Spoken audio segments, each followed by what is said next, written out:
who's been faithful to read the Bible to her. But that was such an important part of her life, and today her Bible's still such an important part to who she is. She lived an example of prayer in front of me. I remember my mother praying many times for me and teaching me to pray. She lived a faithful life. She lived a righteous life, and she taught me about what it was to live right before the Lord.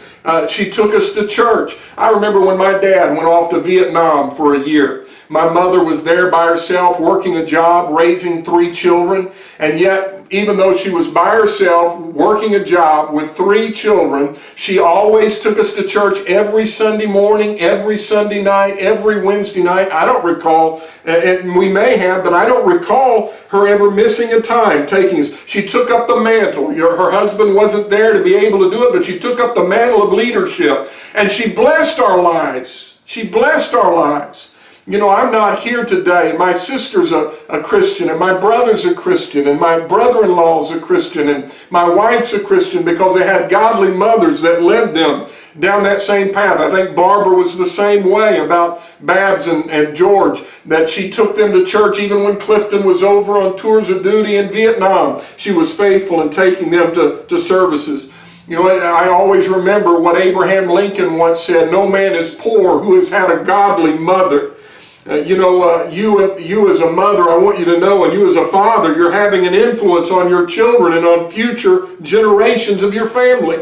You can curse your children by teaching them to live an ungodly life by word and example. You can curse your grandchildren the same way. If you choose to live ungodly, then that's going to affect them. In fact, we have entire societies that are pagan. You know, you go back to the deepest, darkest jungles of the Amazon, and you'll find people there that you would think had never had any knowledge of God at all. But the Bible tells us that every human being is a descendant of Noah and his 3 sons. And so somewhere their ancestors got off the ark and they knew about the God who created the heavens and the earth. But somewhere in these pagan societies' ancestry, there was somebody who decided not to give God honor and not to serve the Lord. And they didn't want to, Romans chapter 1 talks about how they didn't want to retain God in their knowledge, and God gave them over to a reprobate mind to work all uncleanness. And so these societies, after a while, because somebody decided not to serve God, it cursed their descendants. And they still hundreds and hundreds of years later are living under that curse because somebody in their ancestry decided not to live a godly life, decided to leave God out of their life. You know, the same thing still happens in America today. When somebody decides they're not going to bring their children up in the nurture and admonition of the Lord, they're not going to live godly, they're leaving that example for their children. In fact, statistically, it tells us that people that are raised in Christian homes are much more likely to serve God when they get older. Now, it's not a guarantee, but they're much more likely to serve God when they get older than somebody who wasn't raised to go to church. Those that weren't raised that way live in a disadvantage because of that. It's very difficult to overcome somebody's upbringing, whether it's a good upbringing or a bad upbringing. It's hard for the devil to overcome when a child has been raised to follow God. But it's also difficult for us to draw people to Christ and lead people to Christ who have been instilled and indoctrinated in ungodliness. But no matter how you were raised, it doesn't give you an excuse. You're still responsible for your own decisions. You know, your mom and dad can't serve God for you. Even if you're raised in a Christian home, you have to decide to serve God. And if you were raised in an ungodly home, you're not going to be able to stand before God and say, well, God, I didn't know any better. Well, God, the Bible says in Acts 17 that God has ordained that everybody in the world feel after Him, even though He's not far from any one of us, for in Him we live and move and have our being. It's your responsibility to come to find out about God, to find out about eternity. And He's left not Himself without witness. He does good to you all the time. And the heavens declare the glory of the Lord. So people need to reach out to God and try and find out about God. Every man must bear his own burden. You're not going to stand before God and say, well, God, you know, my parents didn't raise me right. No, you're responsible to feel after the Lord and to learn about Him. Now, I'm not going to say again that it doesn't put them at a disadvantage. That's why I say you curse your seed. You make it more difficult when you live ungodly and you teach them ungodliness. As Christian parents, we have to do our best to keep our children on the right path. We walk them down the pathway, the straight and narrow, teaching them the right ways of God. And all the while they're in our home, we lead them down that path. Have you ever heard a parent say, like my parents have said to me when I was growing up, as long as you're under my roof, you'll do things my way? Well, that's the way it ought to be. As Christian parents, we ought to teach by word and example what God teaches, the rules of God or the rules of our home, and we teach that to our children all the way to the day they get ready to leave our home. Now, when they leave our house, that's up to them to choose what path they're going to follow. As they leave, we should say, as Moses said to the people of Israel, I set before you life and death, blessing and cursing. Choose life, but both thou and thy seed shall live. You know, can you imagine standing in front of your child as they get ready to go off to college and say, listen, I've taught you the best I can about the ways of God. I've walked you all these years down the right pathway. But now it's your responsibility to either decide to obey the commandments of God that I've shown you or to disobey God. I set before you life and death, blessing and cursing. Choose life. Not only for your own sake, but for your descendants' sake. Choose life that you and your seed may live. Unfortunately, many of the children of the people in our church have chosen to ignore the teachings of their parents. They've somehow lost their way. They've lost their way. I was telling Babs about that recently. That's the way I see people anymore. They've lost their way. You know, Jesus talked about how that he was sent to the lost sheep of the house of Israel. The lost sheep of the house of Israel. And, you know, Israel was the other name for Jacob. Jacob was the grandson of Abraham. You had Abraham, Isaac, and Jacob that God renewed his covenant with.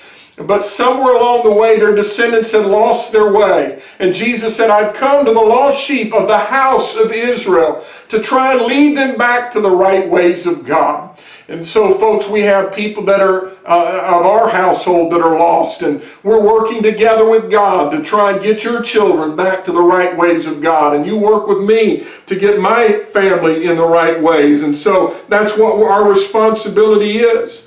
There are children that have been raised in church and they've lost their way, and we've been sent to them. Well, there's nothing more heart-wrenching and more burdensome to a Christian parent than the fact that they have a child that's not right with God, that's lost their way. Well, that's what keeps you up at night. That's what keeps you in prayer every day, because you believe what you believe, and you believe they're not right with God, and that the enemy somehow lured them away. Oh, folks, we need to reach out to the lost. That's the cause of Christianity.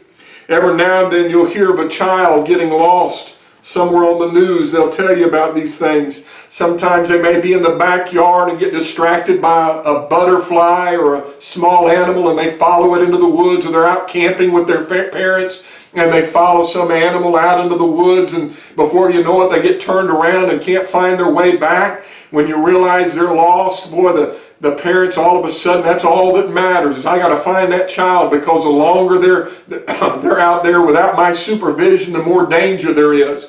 Every now and then you'll hear of somebody that seduces a child out of its front yard and away from the safety of their home, and they end up finding them later molested and murdered, and boy, those are tragic things. And so, you know, it's important then that when a child gets lost, as quickly as you can to find them and to bring them back home before it's too late. I can tell you there's nothing more chilling than to hear the cry of a mother that's lost sight of her child.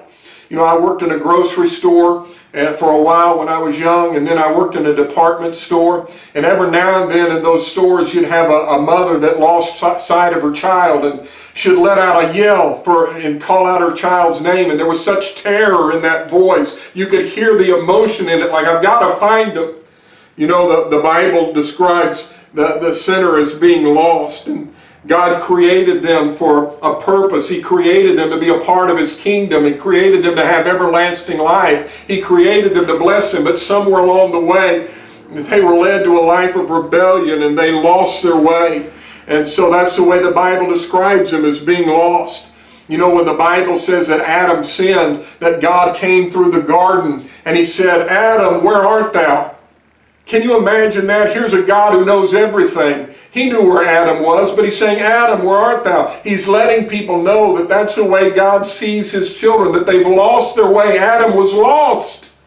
And all sinners are lost. They've headed down the wrong path. And they've gotten away from the path of life, and they're on the pathway that leads to death and destruction. I heard someone say years ago, people think that when God was saying, Adam, where art thou? He was like a policeman looking for a criminal. But that's not the way it was at all, the man said. He said, I believe it was like a father looking for a lost child, and the passion in his voice, where are you? Where are you? You know, God's not looking for the sinner to judge them and destroy them. He's come to seek and to save that which is lost. He's looking for them because if you're lost today and you've lost your way, I want you to know God is looking for you. I put out a tract a while back. I wrote it myself. And the title of it was, God is looking for you. And I want you to know God is looking for you. God is always focused on the lost. You see that visibly demonstrated in the life of Jesus, who is Emmanuel, God with us, God manifested in the flesh. He demonstrated by his life and his actions God's feeling toward sinners. In fact, during Jesus' earthly ministry, he spent his time with the down and out sinners, the people that had the bad reputations in town that no religious person wanted anything to do with. And the religious said, why is he eating with publicans and sinners, with tax collectors or traders and sinners? Jesus said, those that are whole don't need a doctor. It's those that are sick that need the doctor. Can you imagine during this coronavirus, a doctor having all these people that have this virus and need to be treated, and he's over there taking care of somebody that's not sick at all? No, the doctor is always focused on the sick. Jesus said, I've come to seek and to save that which is lost. Those that are safe, I'm not focused on them. I'm glad they're safe, but I'm focused on the ones that are lost and are in danger. You can have a lot of children. If one of them gets lost, it doesn't mean you don't love the ones that are in the house, but your focus goes toward that one that's lost. Jesus demonstrated this feeling by telling 3 parables in Luke 15. He said, he told the parable of a lost sheep. He said a shepherd was bringing his sheep into the fold, and as they came in, he began to count them. He had 100 sheep. But when he got to 99, he realized that one of them was missing. So he locked the sheep in the fold and so they'd be protected. And then he went out into the mountains in the wilderness to find where that lost sheep was before it was too late.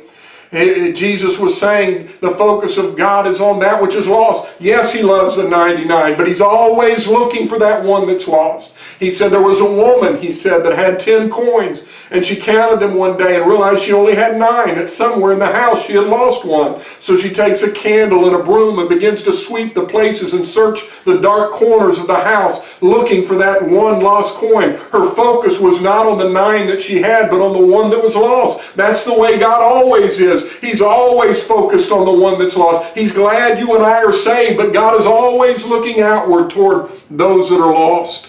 Then the final one, the parable he told there in Luke 15, is the most famous, and I think it's just the most beautiful parable that describes how God feels about sinners. It tells about a man who had 2 sons, and the younger of the 2 sons said to his father, Father, give me my inheritance. And the father gave him what was his according to Jewish law. And not many days later, that young man took a journey into a far country, and there the Bible says he wasted what he had on riotous living, or he was just living after the flesh. That young boy was raised right. He was raised to know the right things, but somehow he got fooled into believing that it was too restrictive, that he needed to go out there and do what he wanted. Somewhere out there, living in rebellion to his father, he'd find happiness and fulfillment. Maybe for a while it was pleasing, because the Bible says that sin can be pleasurable for a season. The Bible also says when sin is finished, it brings forth death. So it can be pleasurable for a while, but when it's finished, it brings forth death. The Bible says there is a way that seemeth right unto a man, but the end thereof are the ways of death. You know, the Bible talks about how that there are people that are walking the wide road that leads to destruction, and sometimes people look over there and see all of those people walking that wide road and say, well, I'm just going to follow the crowd. But the crowd's not leading the right direction. They're not walking the road that leads to life. And they may be enjoying themselves on that wide road, but the road they're on leads to destruction. This young man followed that wrong road. He took the path that he thought would lead him to joy and happiness, which was a life of rebellion, and he ended up in a pig pen. He was starving. He was ready to eat the food that the pigs were eating. And the Bible says there in the pig pen, it says these words, "And when he came to himself," he had been out of his mind, but one moment of light came in. And he began to think about it, and he said, "Wait a minute, I remember in my Father's house that even the servants were doing better than what I'm doing." And so he decided that what he would do is he would go home to his father's house. He said, "I will arise and go to my father's house, and I will say, Father, I've sinned against heaven and in thy sight, and I'm not worthy to be called your son. Make me one of your servants." He remembered what it was like at his father's house. You know, that's what we want. We want for all our families that are lost to come to themselves, for a moment of clarity to come where they remember what we taught them. We remember the right way. They remember the right ways of God. I remember the godly life my mom and dad lived. I remember the blessings of living in a godly house. I'm going to go home. You know, the Apostle Paul, in talking about his own salvation, he said, "I was walking a path of rebellion and didn't even know it." But he says, "The God who called for the light to shine out of darkness one day shined a light into my